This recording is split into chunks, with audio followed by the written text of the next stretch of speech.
ஸ்ரீநிதி ஜோதிடம் நேயர்களுக்கு வணக்கம். நான் உங்கள் ஜோதிடர் திருச்சேரி ராஜா வெங்கடேஷ். இந்த பதிவில் தனுசு ராசிக்கான வார ராசி பலன் பார்க்குறாங்க. தனுசு ராசிக்கு அதிபதியாக இருக்கக்கூடிய குரு பகவான் உங்களுடைய ராசிக்கு 6ஆம் இடத்துல சஞ்சாரம் பண்ணிட்டு இருக்காரு. அதே 6ஆம் இடத்துல பார்த்தீங்கன்னா உங்களுடைய ராசிக்கு பாக்யாதிபதி இருக்கக்கூடிய சூரிய பகவானும் 6ஆம் இடத்துல சஞ்சாரம் பண்ணிட்டு இருக்காரு. அதே 6ஆம் இடத்திற்கு அதிபதியாக இருக்கக்கூடிய சுக்கிர பகவான் 6ஆம் இடத்துல ஆட்சி பலம் பெற்று சஞ்சாரம் பண்ணிட்டு இருக்காரு. அப்போது குரு பகவான் 6ஆம் இடத்துல சஞ்சாரம் பண்ணுறதுனால ஒரு கடனை நோக்கி, ஒரு நண்பர்களை நோக்கி, ஒரு புதிய வேலையை நோக்கி இந்த டயத்தில் தனுசு ராசிக்காரங்க போவாங்க. நண்பர்கள் மூலமாக நல்ல ஒரு வேலைகள் கிடைக்கும்.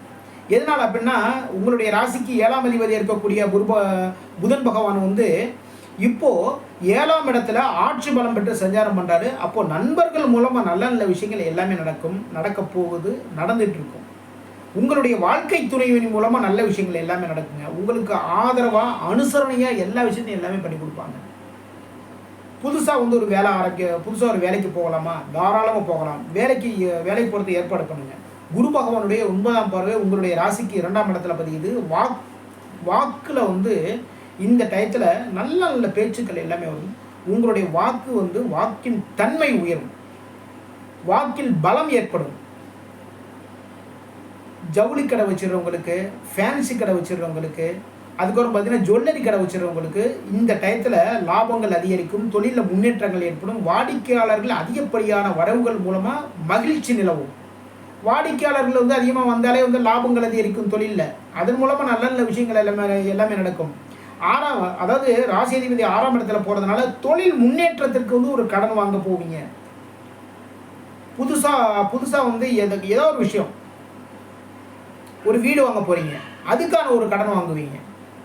ஒரு வாகனம் வாங்குவீங்க, அதுக்கான ஒரு கடன் வாங்குவீங்க. குழந்தைகளை ஸ்கூலில் சேர்க்கணும், அதுக்கு ஒரு கடன் வாங்குவீங்க. இதெல்லாமே வாங்கக்கூடிய காலகட்டம் தான் இது. ஏன்னா ராசியாதிபதி 6ஆம் இடத்துல சஞ்சாரம் பண்ணிட்டு இருக்காரு. அவருடைய 7ஆம் பார்வை விரயஸ்தானமான 12ஆம் இடத்துல பதியுது. அந்த விரயங்கிறது பார்த்தீங்கன்னா எல்லாமே சுப விரயம் தான். வாகனம் வாங்குறது சுப விரயம் தானே. அதுக்கப்புறம் பார்த்தீங்கன்னா குழந்தைங்களை ஸ்கூலில் சேர்க்கறது சுப விரயம் தானே. இது மாதிரியான சுப விரயங்கள் எல்லாமே நடக்கும். ஒரு ஆபரண சேர்க்கைகள் ஏற்படும், வண்டி வாகன சேர்க்கைகள் ஏற்படும். உங்களுடைய ராசிக்கு 4ஆம் இடத்துல ராகு பகவான் சஞ்சாரம் பண்ணிட்டு இருக்காரு. ராசிக்கு 5ஆம் இடமான பூர்வ புண்ணியஸ்தானத்தில் 5ஆம் அதிபதி இருக்கக்கூடிய செவ்வாய் பகவான் ஆட்சி பலம் பெற்று சஞ்சாரம் பண்ணுறார். அப்போ பூர்வீகத்தின் மூலமாக நல்ல நல்ல விஷயங்கள் எல்லாமே நடக்க போகுது தனுசு ராசிக்காரங்களுக்கு. இந்த டயத்தில் நீங்கள் பிறந்த இடம், ஏதோ ஒரு இடத்துல பிறந்திருப்போம். அங்கே தான் பார்த்தீங்கன்னா நம்ம அப்பா அம்மா தாத்தா பாட்டி எல்லாருமே அங்கே தான் இருந்திருப்பாங்க. இப்போது அந்த பிறந்து கொஞ்சம் வருஷத்துக்கு அப்புறம் பார்த்தீங்கன்னா நம்ம அந்த இடத்த விட்டு திரும்ப பெயர்ந்து வேற ஒரு இடத்துல வாழ்ந்துட்டு இருக்கிறவங்க இந்த டயத்தில் நீங்கள் பிறந்த இடத்துக்கு போயிட்டு வாங்க. அந்த ஊருக்கு போங்க. அந்த ஊருக்கு போய் அந்த ஊரில் இருக்கிற கோவிலில் ஒரு விளக்குகள் போடுங்க. அதன் மூலமாக நல்ல வாழ்க்கையிலேருந்து முன்னேற்றங்கள் ஏற்படும். இளைய சகோதரர்கள் மூலம் அனுசரணையாக நடந்துக்கோங்க. இளைய சகோதரர்கள் மூலமாக நல்ல விஷயங்கள் எல்லாமே நடக்கும். வண்டி வாகன சேர்க்கைகள் உண்டு. அதுக்கப்புறம் பார்த்தீங்கன்னா குலதெய்வ வழிபாடு இந்த டயத்தில் மிக மிக சிறப்புங்க தனுசு ராசிக்காரங்களுக்கு. உங்களுடைய குறைகள் எல்லாத்தையுமே தீர்க்கிறது எல்லாமே குலதெய்வம் தான். எல்லாத்தையுமே கொண்டு போய் குலதெய்வத்துடைய காலடியில் கொண்டு போய் வைங்க. உங்களுடைய குறைகள் எல்லாத்தையுமே, நல்ல விஷயங்கள் எல்லாமே நடக்கும். வாழ்க்கையில் ஒரு மாற்றம் வேணுமா, குலதெய்வ கோயிலுக்கு போங்க. வாழ்க்கையிலிருந்து மாற்றங்கள் தாராளமாக ஏற்படும். ஏன்னா 5ஆம் இடத்துல 5ஆம் அதிபதி ஆட்சி பலம் பெற்று சஞ்சாரம் பண்ணுறதுனால இந்த டயத்தில் உங்களுடைய குலதெய்வத்தினுடைய பலம் அந்த அளவுக்கு அதிகரிச்சிருக்கும். இந்த நேரத்தில் தனுசு ராசிக்காரங்க குலதெய்வ வழிபாடு பண்ணுறதுனால நல்ல விஷயங்கள் எல்லாமே உங்களை தேடி வரும். ராசி அதிபதி குரு பகவான் 6ஆம் இடத்துல சஞ்சாரம் பண்ணிட்டு இருக்காரு. அதே இடத்துல தான் பார்த்தீங்கன்னா உங்களுடைய ராசிக்கு பாக்யாதிபதி இருக்கக்கூடிய சூரியன், அதே 6ஆம் இடத்திற்கு அதிபதியாக இருக்கக்கூடிய சூரியன் சுக்கிரன், இவங்க எல்லாமே சூரியன் சுக்கிரன் குரு, இவங்களுடைய 7ஆம் பார்வை ராசிக்கு விரயஸ்தானமான 12ஆம் இடத்துல பதியுது. எல்லாமே சுப விரயம் தாங்க. ஒரு வெளிநாடு போகிறதுக்கு ஏற்பாடு பண்ணலாமா, தனுசு ராசிக்காரங்க தாராளமாக வெளிநாடு போகலாம். ஒரு குடும்பத்தை விட்டு வெளியூருக்கு போய் ஒரு வேலைகள் பார்க்கலாமா, தாராளமாக போகலாம். அதன் மூலமாக லாபங்கள் அதிகரிக்கும், வருமானம் உங்களுடைய வீடு தேடி வரும். இந்த டயத்தில் தனுசு ராசிக்காரங்க வெளியூருக்கு போய் வருமானம் ஈட்டுறது ரொம்ப சிறப்பு. குடும்பத்தை விட்டு போகிறோமே, தாராளமாக போங்க. வருமானத்துக்கு தானே போகிறோம்.